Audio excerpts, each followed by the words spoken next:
espaço vai estar aberto daqui a pouquinho, justamente para a gente fazer esse debate aí, muito, muito bacana, com esse tema polêmico, né? Vidas negras importam. Né? Inclusive, quando eu sugeri, né, quando a gente estava conversando, eu falei, cara, tem essa hashtag, Altair, então vamos usar esse... Ó, ele solicitou já aqui. Vamos usar utilizar, né, da seguinte forma: vidas negras importam para quem? Eu falei, cara, já começou a live aí nessa sua contribuição. Tudo bom, Olá, meu irmão? olá Tudo a bom? todos, boa noite. Boa noite Eu a tava todos, falando, boa noite a todas. eu tava falando dessa sua contribuição, né? Quando eu falei sobre o tema, você colocou um para quem. Eu falei, cara, só aí já foi o primeiro, né? Já foi o primeiro ponto importante, né, da live. Eu acho que a live a live já nasceu ali nessa sua contribuição, né? Sim, Então seja muito bem-vindo, né, a esse espaço aqui. A gente que já teve aqui a presença de Maribel Barreto, Amanda Bissolati, né? Que a minha agora você e tem mais um bocado de gente boa aí. Uma honra estar aqui dividindo esse espaço com você. bom, a honra é minha, o agradecimento também pela sua oportunidade de fazer esse diálogo com você, a partir de um grupo, de um público que te acompanha, e que o tema, estando pulsante nas redes sociais, né, em vários espaços, desde que forma a gente pode contribuir com a profundidade dele. Muitas vezes os temas surgem, né? Viram meio modismos e logo depois eles somem, né? Então, Perfeito, por isso que é importante a gente tentar ir no cerne da questão para perfeito. que o tema ele não desapareça de uma forma tão como se não tivesse importância, né? Vamos dizer assim. É isso aí, meu irmão. A gente costuma aqui nas Meta Lives, a gente primeiro pedir para o convidado se apresentar, né? Porque tem audiências diferentes. Agora, antes eu queria me dirigir a quem está aqui online para apertar esse aviãozinho aí para começar a convidar, né, a galera para participar. Lógico, fica gravado no GTV, eu coloco no YouTube também, mas presencialmente, assim, presencialmente, ó, imagine como já está online, já está chamando online de presencialmente. Olha como a gente já Sim. está. Mas ao vivo, né, é bacana, porque a gente faz as perguntas, interage, né, eu acho bem legal. Então chama a galera aí para a gente participar dessa discussão. Então eu gostaria, Altair, que você se apresentasse, por gentileza, para o pessoal. Bom, Altair Lira, eu sou educador social, então é uma definição de mim que eu gosto muito de enquanto educador e alguém que pôde, poucos momentos, mas pude conhecer Paulo Freire e vivenciar, tanto presencialmente quanto teoricamente, toda a sua vivência. Cara, que Minha maravilha. formação é no. Hã? Que maravilha. Minha formação. Como? Não ouvi. Eu estou dizendo que maravilha isso, né? Ter essa oportunidade. É, então, minha formação é no campo da antropologia, com a vertente para o campo da antropologia da saúde, e tenho mestrado em saúde coletiva. Eu atuo no campo social há mais de 30 anos, envolvido em vários movimentos de meninos e meninas em situação de rua, população de rua, movimentos culturais. E de uns 20 anos para cá, eu tenho lidado mais no campo da saúde por causa de uma questão pessoal, quando uma filha minha nasceu com doença falciforme. As pessoas conhecem mais como anemia falciforme. E nesse nascimento dela, junto com minha companheira, nós fundamos é, uma ONG, né? Dessa ONG, com outras pessoas, geraram políticas públicas, e a gente foi envolvendo. O debate da questão racial é um debate até mais antigo. Nós fundamos em 1987 o grupo de estudantes negros da Escola Técnica. Então, em plena Escola Técnica, vizinho ali da ditadura, eu, Lázaro, Juvenal, outras pessoas, fundamos um grupo de estudantes para debater a questão racial dentro da escola técnica, hoje Aham, chamada de IFBA, né? sim. Então, nessa época, nós começamos a dialogar o que era o racismo e o impacto do racismo na vida das pessoas. O interessante é Claro. perceber que quando nós estamos falando em 1987, nós estamos falando de um período sem DIEESE, sem IBGE, sem PNUD, sem Organização das Populações, sem, que eu falo, sem os dados, sem os números. Então era muito difícil debater racismo, porque a gente não tinha exatamente os números para ilustrar ou para ratificar aquilo que a gente estava dizendo. Então, durante muito tempo, o racismo ficou no Brasil como uma coisa muito é da sua cabeça, é você quem acha, né? E dialogar sobre esse tema foi uma coisa que permeou muito minha vida. Então, é um pouco desse lugar que eu falo, não é um lugar do achismo, né? É um lugar de um campo de estudo, de algo que a gente vem estudando, que a gente vem se preparando continuamente para poder entender o que é isso dentro da nossa sociedade. Perfeito, irmão. Antes da gente iniciar o papo propriamente dito sobre racismo, né, a gente fala um pouquinho sobre a experiência TEDx, né? E eu queria que você me falasse, contasse aqui como foi essa experiência de você participar. Mandar um abraço para a galera. Manda tá aí, viu? Apareceu já aqui, já mandou um beijo para a gente aí. Ela tá aí, é maravilhosa. Voltar a pedir que vocês apertem aí essa setinha aí, convidem os amigos de vocês para participar desse debate aqui com a gente. E aí eu queria que você falasse um pouquinho sobre essa experiência, né, de ter participado de um TEDx. Como é que foi isso para você mesmo? Bom, o TEDx, o TEDx, né, as pessoas chamam de TEDx, ele é uma experiência, uma plataforma, né, de vídeos, mas mais do que de vídeos, são de falas e de histórias e de vivências. Inspiradoras, né? A experiência que mais me marcou dele foi a experiência da Chimamanda. A Chimamanda, ela gravou no TED um vídeo chamado O Perigo de uma História Única. Né? O Perigo de uma História Única.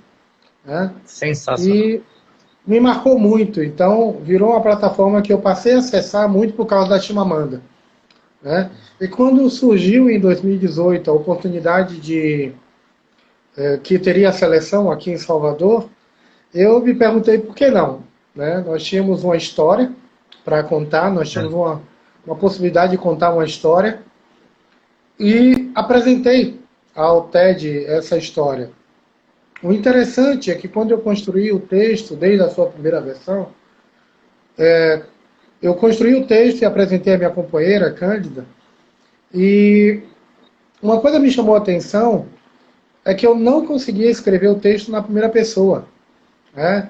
E isso mexeu comigo no sentido de como é que eu ia apresentar uma história a qual eu tinha participado e essa história não estava no singular. E ela não estava no singular porque a construção era coletiva.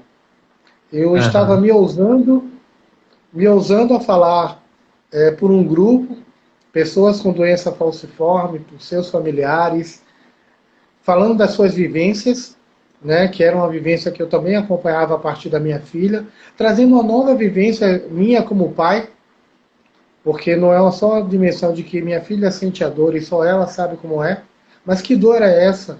Eu, enquanto pai, minha companheira, enquanto mãe, sente essa dor e vivencia. Perfeito. Né? Então, foi uma experiência muito interessante que foi contar para as pessoas sobre isso. Né? Então, e toda a trajetória que envolvia. Então foi uma experiência muito rica, que envolveu até mesmo um local. Nós apresentamos na Igreja da Barroquinha, né, que fica ali ao lado da Praça Castro Alves. A Igreja da Barroquinha, ela acolheu um pouco atrás, na região, no espaço atrás da igreja, o primeiro terreiro de candomblé da Bahia, né, que depois sai dali e vai para Vasco da Gama. Então nós estávamos num espaço duplamente, triplamente sagrado, né? Então estar naquele palco me remeteu a toda uma ancestralidade que nos acompanha, né? E nos fortalece. Então, por isso que a Eli da Laíde do Feijão, olá, Eli, entrou também. Então, foi uma experiência muito, muito marcante, né? Então eu trouxe o tema da doença falciforme, né, muito mais do que uma luta, né? Era uma resistência, Uma e essa resistência. resistência que nos traz até aqui. Meu irmão, o pessoal está assistindo de todo lugar do Brasil aqui, do Rio Grande do Sul, o pessoal está sinalizando aqui, né? O pessoal chegando aqui. Parceiro Cara, de parceiro. e o pós-TEDx, né? O que você acha assim, depois de ter feito o TEDx? Como é que isso impactou? Como é que foi esse impacto aí de ter feito um TEDx? Como é que foi isso? Não, eu tomo como uma experiência que me deu uma, uma orientação desse processo do vídeo, da mensagem, da Uhum. informação. O vídeo possibilitou que várias pessoas em várias partes do Brasil, e algumas podemos falar do mundo, tivessem acesso àquele vídeo e àquele conteúdo. Então, Perfeito.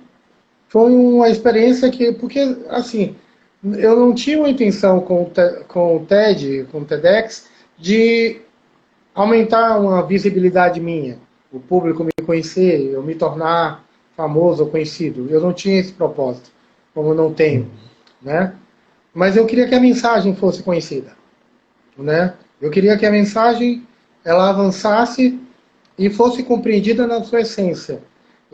A gente estava lidando com uma doença que é a doença genética de maior prevalência no Brasil, que teve o seu estudo iniciado em 1910, que passa quase um século sem política pública, e as pessoas não questionavam isso, não questionavam o porquê disso.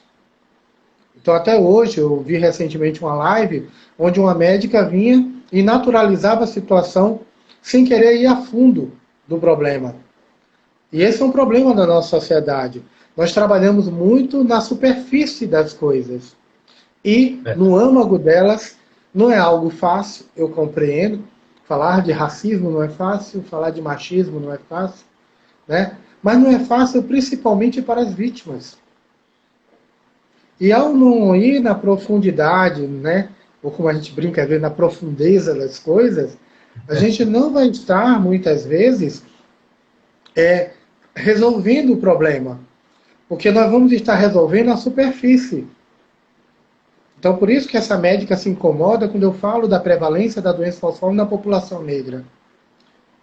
Ela não me desmente, mas ela se incomoda porque ir a fundo é dizer que o racismo colocou a doença falciforme numa situação de invisibilidade durante um século.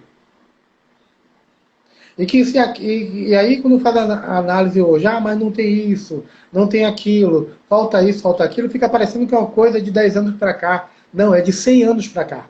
100 anos. Né? Isso eu estou falando na doença falciforme. Quando nós Claro. falamos da questão da população negra no Brasil, as pessoas precisam compreender que, no século XVII, estrutura-se um pensamento, uma ideologia, que coloca um grupo superior a outros grupos no mundo. Essa pirâmide que foi construída colocava lá no topo a população branca, e essa população tendo língua, religião, cultura e valores, que as colocavam diferente e apartadas do resto da população. Porque o que a gente chamava que eram os bárbaros? Né? Normalmente a gente ouve muito falar bárbaros, barbárie. Os Uhum. bárbaros tinham uma definição muito interessante na Europa, que os bárbaros eram todos aqueles que estavam fora dos muros de Roma. Quem estava dentro de Roma era a civilização, quem estava fora era bárbaro. Era barba. Então, nessa construção que a Europa né, foi fazendo, abaixo dos brancos estavam, com um pouco de possibilidade de serem melhores, os amarelos, aí os orientais. Abaixo deles, talvez com a possibilidade de evoluírem, se fossem canonizados, né, ou desculpa, catequizados, canonizados Até não, que catequizados, os índios. E na base da pirâmide, sem possibilidade nenhuma de se tornarem gente, na visão europeia, porque cultuavam deuses, outros, tinham línguas estranhas, etc., a população negra. Então, a permissão dada, até mesmo pela própria igreja, quando o Papa assinou a bula papal, dizendo que poderia ter a escravidão porque os negros não tinham alma, então nós estamos, quando nós falamos de vidas negras importam, se a gente não for lá para trás, né, para entender quando começou, como isso se estruturou, a gente hoje vai virar apenas uma hashtag, né? A gente vai virar apenas pessoas colocando quadrados pretos nos seus Instagrams e outras plataformas e se dizendo antirracista. Mas se não compreender como esse processo se constrói, né, a gente não vai entender o que é que tem hoje. Né? Tem um ditado africano que diz assim: se você não sabe de onde você vem, você não sabe para onde você vai. Então, é um pouco isso. Se a gente não sabe como começou a história, é como se você pegasse um livro, né, qualquer livro, e você abrisse a capa, e depois você fosse lá no último capítulo, e lesse o último capítulo.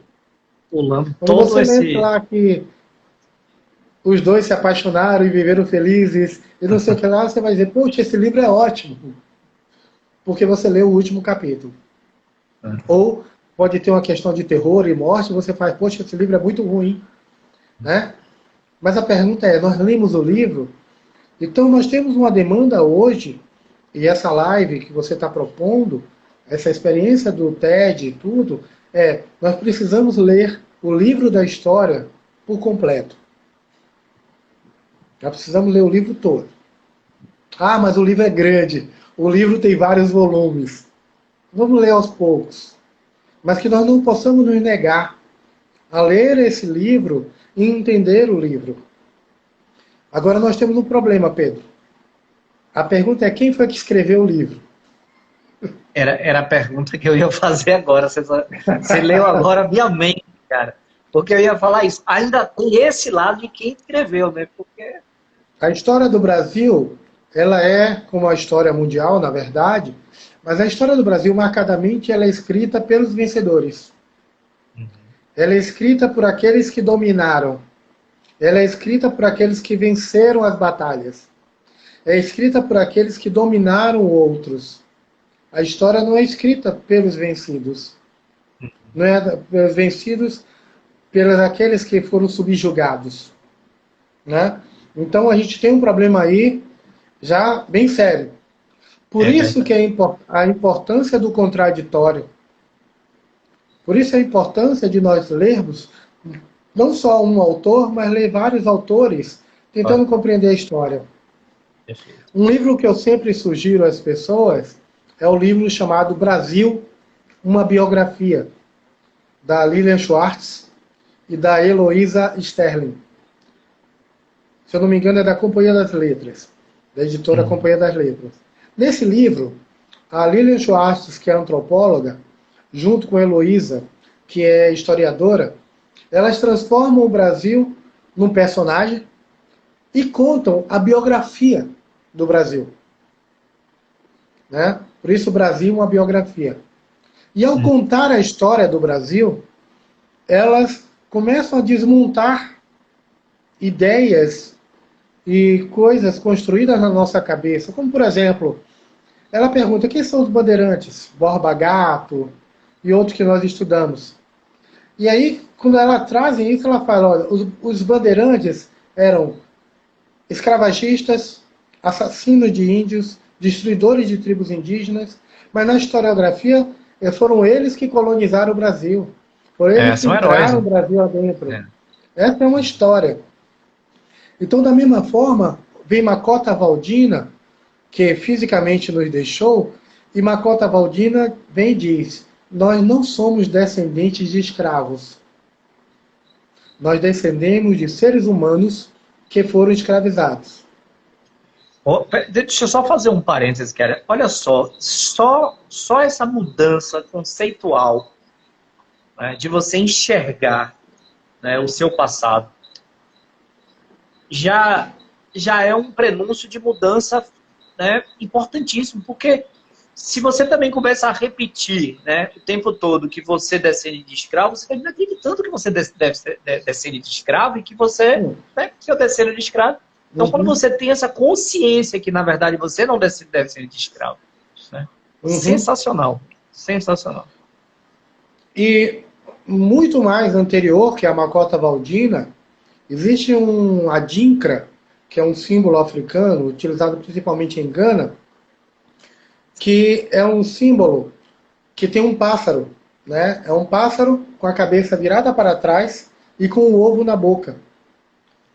É um pássaro, né? Virado para frente, mas só que a cabeça dele está para trás e no bico dele tem um ovo. Esse Adinkra é chamado de Sankofa, né? E ele tem um significado, que é olhar para o passado, compreendendo o presente e se projetando para o futuro. O ovo é o futuro. É o futuro. Né?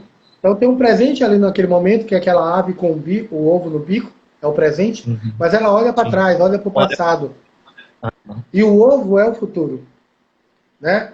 Então é um simbolismo muito importante, porque se nós ficamos de 1546, que é mais ou menos quando acontece a primeira leva de seres humanos escravizados trazidos para o Brasil, até 1888, quando ocorre a assinatura da Lei Áurea, e aí depois, se eu não me passar, eu volto à Lei Áurea. Durante esses mais de 300 anos, esses seres humanos foram tratados como coisa, como objeto, como propriedade de senhores e senhoras de engenho, de casarões. Aquela expressão, e teve até um vídeo sobre, chamada criado mudo. Criado mudo é um móvel que normalmente nós compramos e colocamos do lado da nossa cama, onde ali nós colocamos o celular, o óculos. O nome dele é criado mudo. Esse nome vem da época da escravidão, onde um escravizado, um ser humano escravizado, ficava a noite toda em pé do lado da cama do seu senhor, calado, para não acordar o seu senhor, a sua senhora, para satisfazer as necessidades que esse senhor, essa senhora precisasse à noite. Pegar água, trazer o pinico, jogar o xixi fora. Mas o nome era criado mudo. Essa expressão ultrapassou a época da escravidão e chegou até hoje, e a gente fala, e a gente nem sabe. Eu estou trazendo essa expressão para a gente compreender que na história do Brasil, mais de 14 milhões de pessoas foram escravizadas, usadas como objeto sexual, usadas como burro de carga, usadas das piores formas, mais abjetas possíveis. E nós hoje nos negamos a dialogar sobre racismo. Pessoas vão vir e vão dizer, não, já acabou, isso ficou no passado. Ficou no passado a história a qual muitos de nós nos negamos hoje a dialogar sobre isso. Quando tem a Lei Áurea é uma das coisas que nos incomoda a pensar, porque se fala tanto dela. Isabelzinha, né, é chamada de redentora, né, até, porque ela fez esse ato de libertar aqueles que estavam escravizados, mas conta-se, na época, que somente 20% das pessoas negras no Brasil naquele momento estavam escravizados. Os outros já eram livres, ou já tinham comprado, né, sua alforria, ou tinham fugido. Então o que a princesa Isabel faz é assinar uma lei que muda o regime colonial escravocrata para o regime capitalista. Então o Brasil foi o último país do mundo a abolir a escravidão. Enquanto todos os outros já estavam na indústria, nas máquinas, etc., nós vivíamos o colonialismo ainda agrícola, exportador de matéria-prima. Então, a Isabel, quando ela faz isso, ela cria uma lei. E isso é importante a gente poder refletir. Durante mais de 300 anos, milhões de pessoas foram escravizadas, e vem uma princesa e lança uma lei que tinha 2 artigos. Primeiro, fica abolida a escravidão no Brasil. Segundo, revogam-se as disposições em contrário. Só. Acabou. A Lei Áurea não falou de educação. A Lei Áurea não falou de habitação. A Lei Áurea não falou de reparação ao tempo que essas pessoas carregaram o Brasil nas costas. A Lei Áurea não falou de destinar trabalho a essas pessoas. A Lei Áurea simplesmente diz às pessoas: vão, vocês estão por sua conta. Eu falo isso porque... Diga. Estão por suas contas sem o menor preparo, né, para encarar essa nova realidade, porque foram privados de absolutamente tudo e agora sem nenhum tipo de arcabouço, de background, de condição, né, vai lá e se vira, né? Quer dizer, presente de grego. Eu falo isso porque em 1890, 2 anos depois, a Lei Áurea, é escrita uma lei para que abria os portos do Brasil para todos os trabalhadores imigrantes que quisessem chegar ao Brasil, menos africanos e asiáticos. Pois é. Tanto que os asiáticos eles começam a vir para o Brasil numa leva bem posterior. Então o Estado brasileiro, e aí por que a gente está falando de racismo, racismo estrutural, a gente está trazendo esses aspectos nessas conversas desses dias. O Estado brasileiro, ele é responsável por mandar navios para o continente africano, escravizar pessoas, manter essas pessoas escravizadas nas fazendas. O Estado brasileiro é responsável pela Lei Áurea e por não dar nada a essas pessoas. O Estado brasileiro é responsável por mandar navios para a Europa, trazer imigrantes, né? O Estado brasileiro é responsável por ofertar a esses imigrantes terra, trabalho e salário. 3 coisas que a população negra nunca teve: terra, trabalho e salário. Os imigrantes vieram com isso. Importante pensar que normalmente na história do Brasil se fala que os imigrantes que vieram fugidos da Primeira Guerra, vieram fugidos da fome que assolava, das doenças que tinha na Europa, etc. Mas mesmo que eles tivessem vindo fugidos,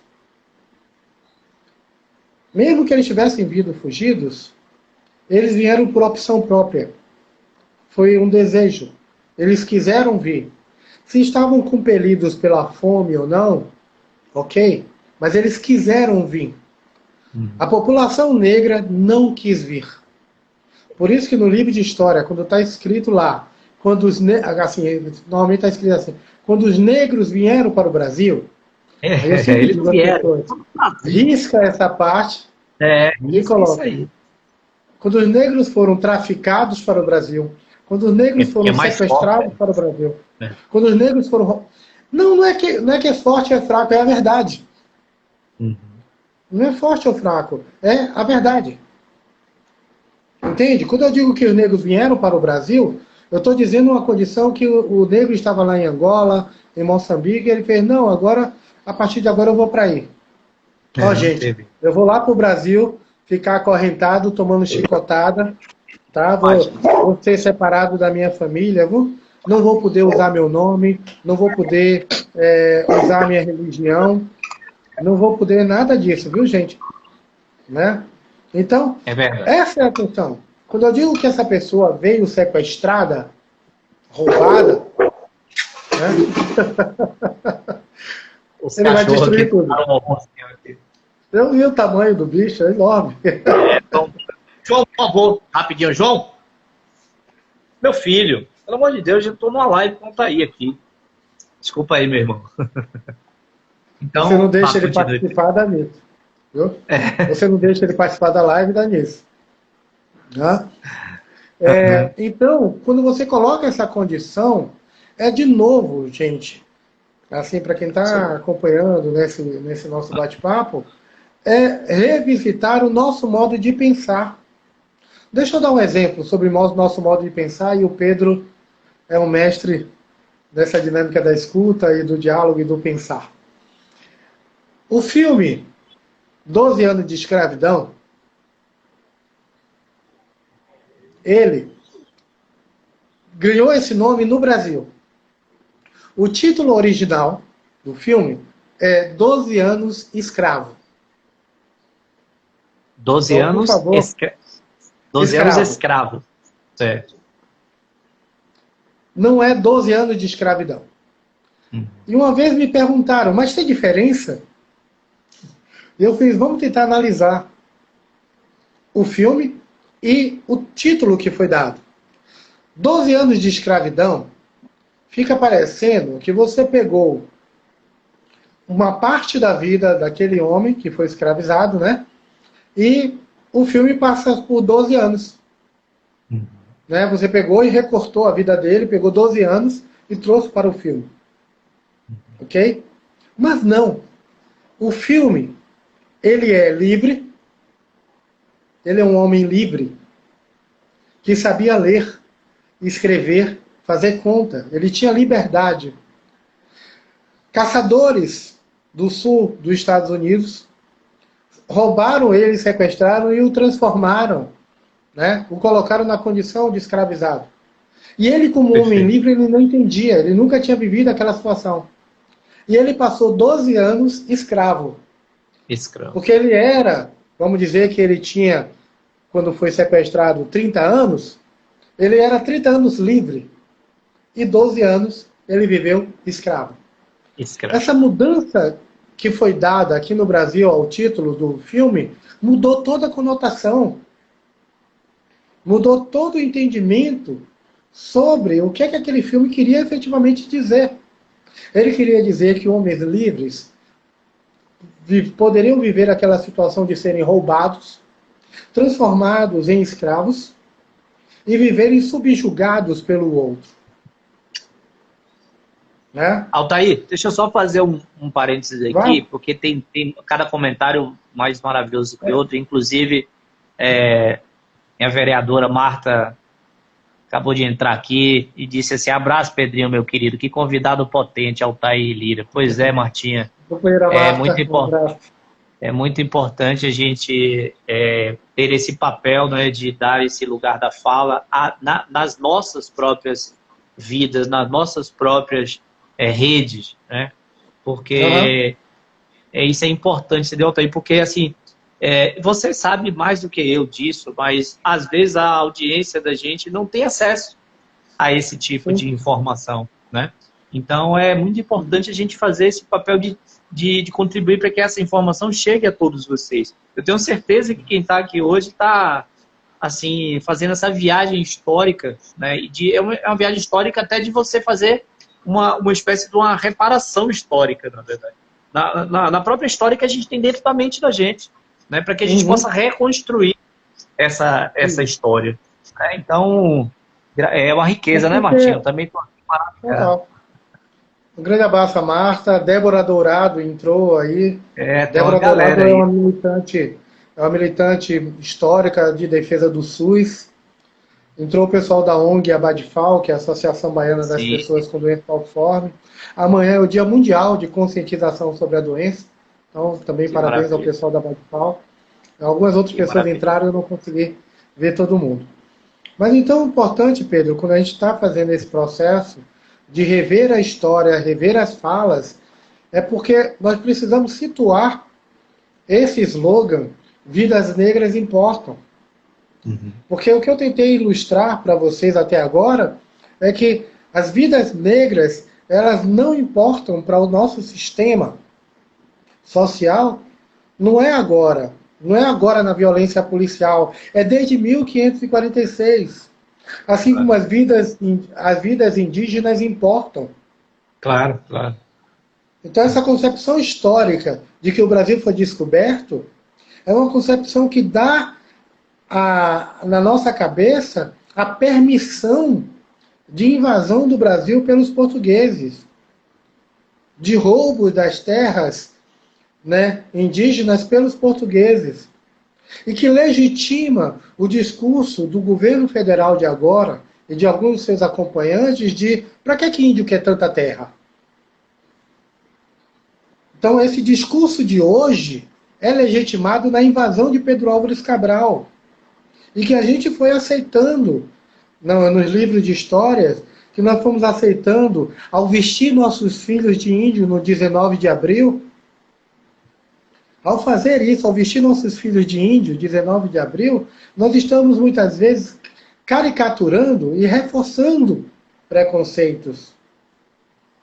Porque aquele índio que o nosso filho representa não é o índio que a gente defende o direito à terra dele.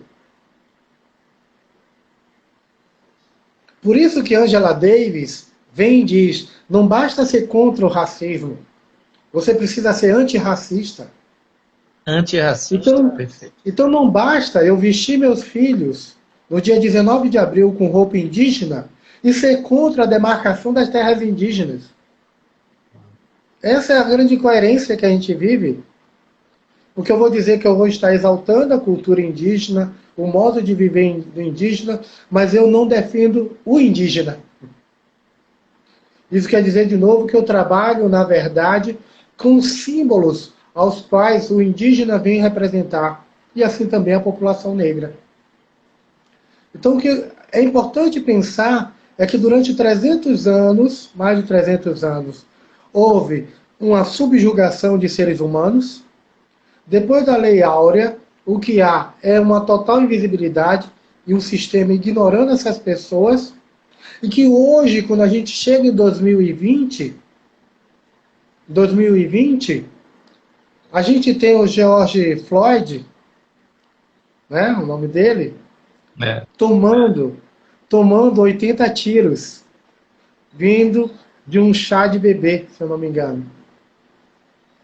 Aí o pessoal vai dizer, Altair, mas a história não foi essa. Né? Eu estou tentando fazer um cruzamento de histórias para vocês compreenderem.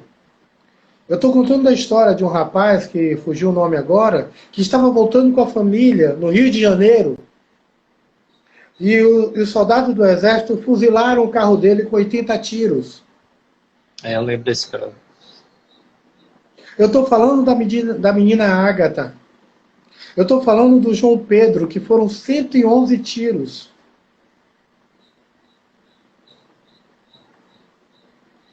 Então as pessoas às vezes perguntam, mas por que George Floyd impactou mais do que essas mortes?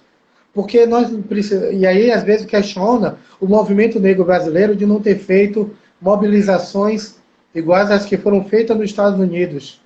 Se vocês perceberem, se nós percebermos, as mobilizações feitas nos Estados Unidos, elas foram feitas pela sociedade americana.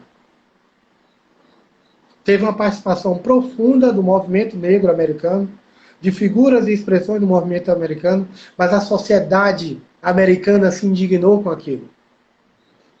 O menino Miguel, não é Miguel, que caiu agora, que estava sob a guarda e os cuidados de uma adulta. Ninguém pode imaginar que um menino de 5 anos pode ser colocado dentro de um elevador e um adulto virar as costas. É uma adulta. Nós não estamos falando de uma criança com outra criança. Porque nós temos isso dentro das nossas casas.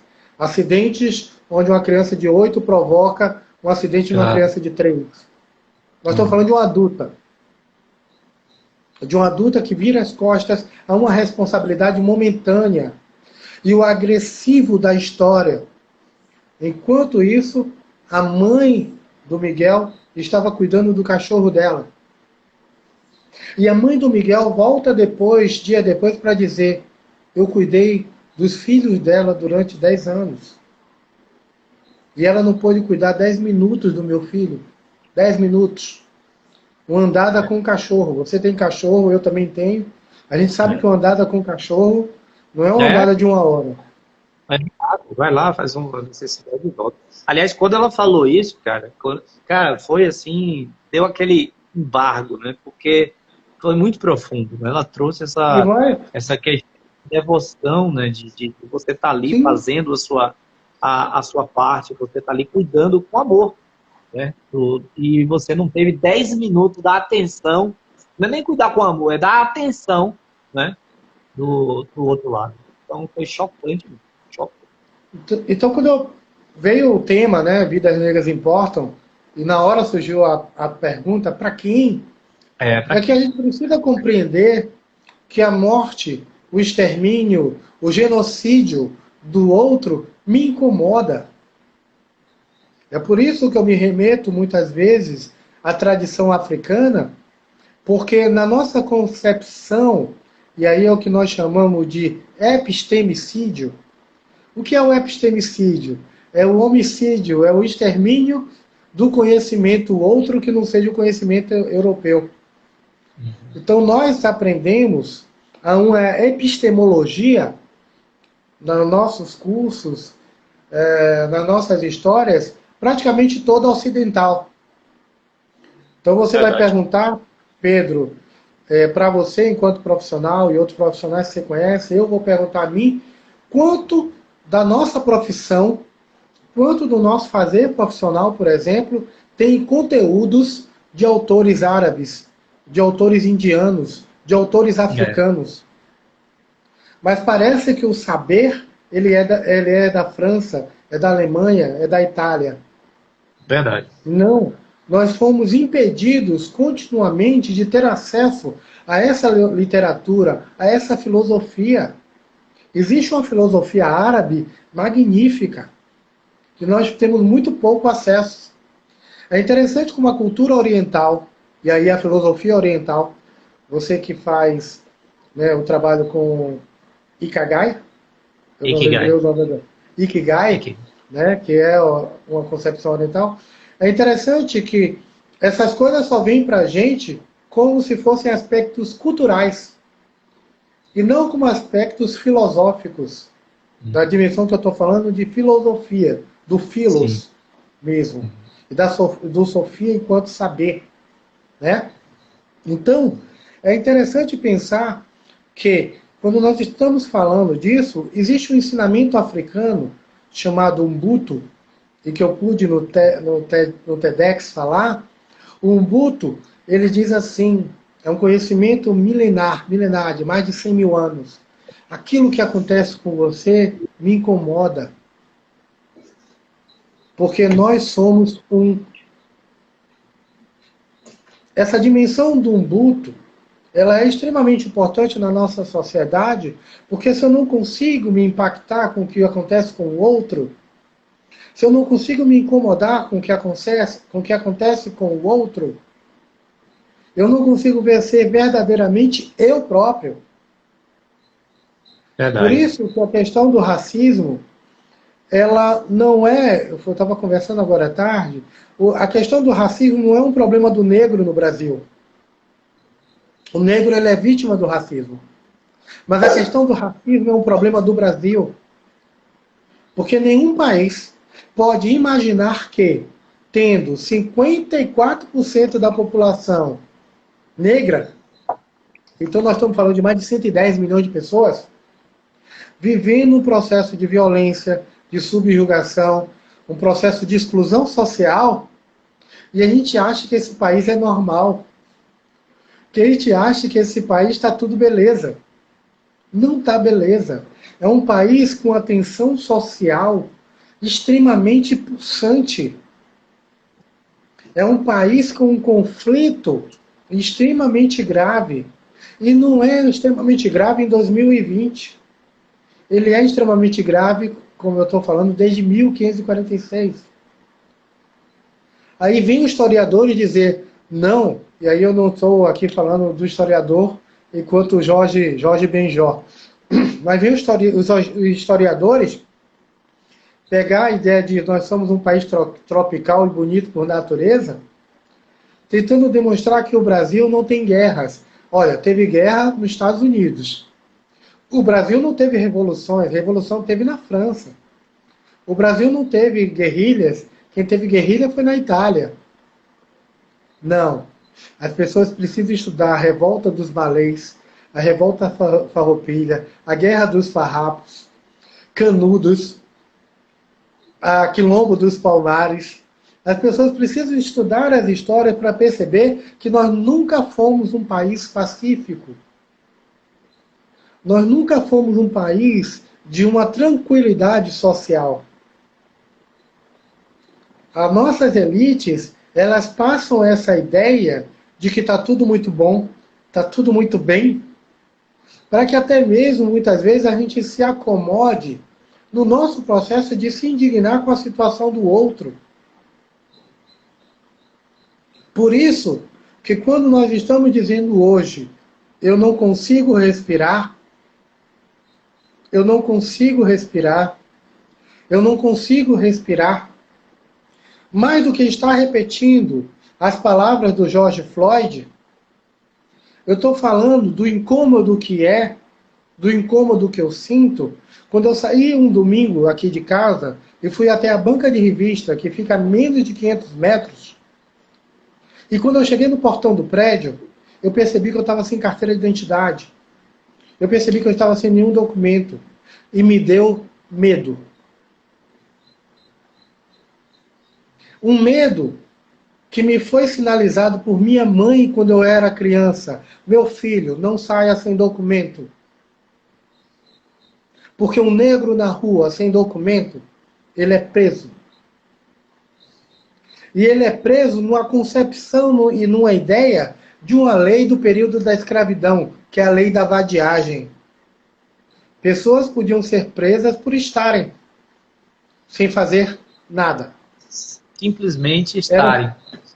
Era o suficiente. Então hoje... Isso me lembra, tem um amigão, né, Carlinhos, e assim, ele é um cara que adora se vestir, né, bem, assim, até mais formal, assim, né? Eu mesmo nunca gostei muito de roupa para dentro e tal. Aí ele se veste com camisa social para dentro, todo cheiroso, aquela barba bem feita, ele usa uma boina, assim, né? Ele é negro, mas ele é negro, assim, ainda mais, um tom mais escuro mesmo, assim, né? Bem negro mesmo. E ele só anda assim, né? Impecável, né? E aí outro dia a gente conversando, trocamos ideias, eu falei assim, pô, irmão, outro dia mas isso tem um tempinho, tá? Tem coisa de mais de 5 anos essa conversa. E a gente conversando, eu falei assim, pô, outro dia eu tava falando sobre racismo e tal, eu digo, tudo bem, existe e tal. Mas não é tanto assim quanto falam, né? Porque, pô, a gente beija e tal. Aí ele falou assim, Pedro, eu passo por situações de racismo todos os dias. Todos os dias. Eu entro num elevador e quando a porta abre, se vem alguém, né, tem aquele impacto. Que eu ando de noite na rua, não tem como alguém não olhar para mim. Cara, ele começou a fazer uma série de relatos de coisas do dia a dia, tipo essa que você falou, por isso que me remeteu, né, de não poder sair com documento, isso que me trouxe essa lembrança. Cara, que eu conversando com ele, cara, eu fiquei completamente, assim, pasmo, né, porque a gente que não vive essa realidade, né, a gente não tem ideia do quanto isso é doloroso. Então, isso me remeteu a esse momento, cara, de algo que às vezes a gente nem acredita que possa existir, né? Exato. É esse trecho. Tem um trecho aqui escrito por alguém e coloca que no velho sistema que foi o colonialismo, às vezes penso e sinto que o racismo é algo como um mito, que confunde, né? Então, é mais ou menos isso. Nós colocamos o racismo numa situação tão mitificada, né, que acaba sendo uma coisa da cabeça do negro. É por isso que as pessoas criaram essa expressão, é mimimi. É coisa da sua cabeça. Não é coisa da nossa cabeça. É uma situação que a gente pode dizer que eu e Pedro, que temos tonalidade de pele diferente, vamos vivenciar situações diferentes. Porque se nós estamos falando de estarmos vigilantes, eu estou vigilante 24 horas por dia. Eu tenho 53 anos de idade, são 53 anos de vigilância. São 53 anos de cuidado ao andar na rua, de cuidado ao me expressar, de como eu vou ser visto tanto pelo policial que vem na rua. O jovem negro na periferia, ele tem 10 vezes mais chance de morrer do que o jovem branco na periferia. Na periferia. Os na dois. própria periferia. Então nós estamos falando de uma confusão criada dentro da nossa sociedade. O que é que eu chamo de confusão? É de uma forma de naturalizar o processo, até mesmo da violência, que ele confunde o outro para a gente tratar isso como se fosse algo normal. E aí deixa eu te dar 2 exemplos sobre essa normalidade do racismo nas nossas vidas. Vamos falar um bem atual. É o vídeo do pastor e da pastora que está circulando na internet, e ele contando como foi que se conheceram. Você viu? Cara, né? Nossa, o que é aquilo? Aquilo Nossa. O racismo nosso de cada dia. Eles rindo, né? Kikiki, kkk, conversando como se eles estivessem falando da coisa mais natural do mundo. Eu vi. Tem um professor que, me perdoe muito agora, eu não lembrar o nome dele, mas por favor, joga no Google que vocês vão achar. Ele aborda isso chamando de racismo recreativo. Imagina, racismo que é esse racismo que nós jogamos para as piadas, que nós jogamos para as ironias, que nós jogamos para expressões do nosso cotidiano que não querem dizer nada. Pedro, cuidado. Se você deixar sua bolsa em algum lugar, neguinho vai vir roubar. Pô, velho, você viu? O neguinho estava bagunçando no carnaval. Ah, você viu? Neguinho quebrou tudo. A expressão neguinho é uma expressão depreciativa do sujeito que está fazendo aquele ato. Então nós vamos pegar o neguinho ou neguinha, ele está sempre associado a uma depreciação de um ato. Neguinho roubou, neguinho bagunçou. A gente nunca vai ver a expressão neguinho galgou, né? Neguinho cresceu, neguinho aconteceu algo positivo. Ela é sempre usada de maneira depreciativa, né? Depreciativa. Essa expressão. Então, e aí eu contei uma história de que eu estava em sala de aula uma vez e o professor usava essa expressão o tempo todo. Ele fazia, neguinho fez isso. Eu fui lá da escola técnica. Aí eu chegava, levantava a mão e fazia, professor, branquinho também.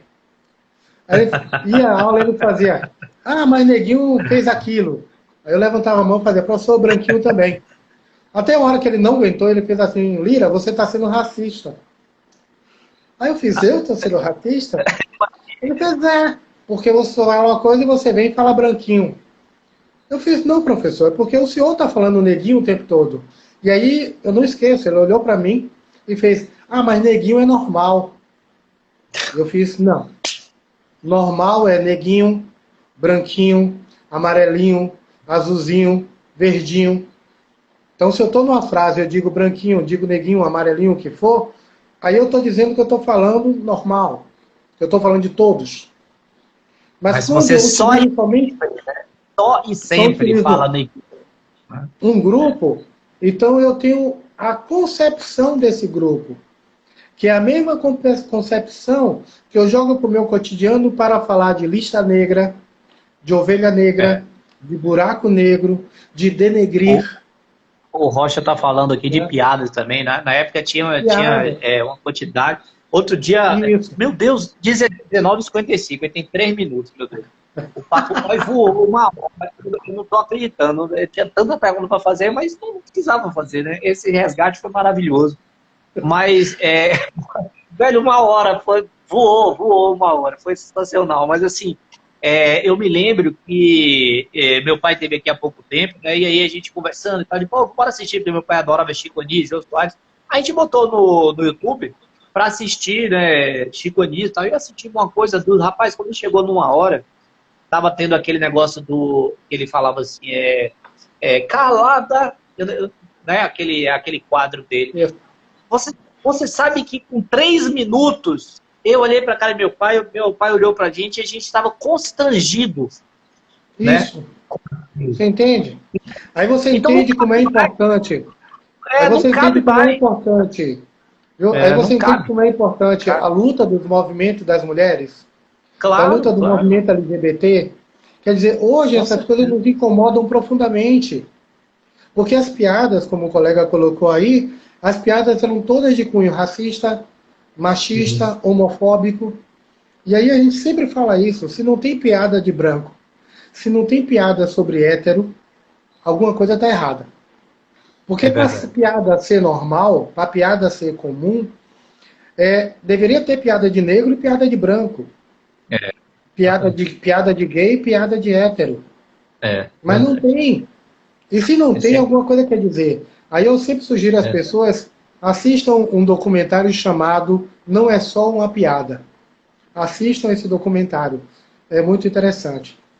Então, Meu Pedro, a gente irmão, finalizando, eu eu queria muito queria. agradecer, Porra, né, a demais. você a oportunidade. Eu não tá entendendo. A galera tá dizendo, faz mais uma hora, dobra aí e tal. 28 segundos restantes, meu irmão, foi maravilhoso. E sim, Eu que galera, vocês agradeço. que vão marcar a pauta aí pra gente fazer uma Vamos outra marcar de rodada novo? aí. Porque tem uma Vamos marcar a infinidade de parte 2. perguntas aí. A parte Vamos 2. fazer. As regras importam. Parte Parte 2. 2. Tá certo?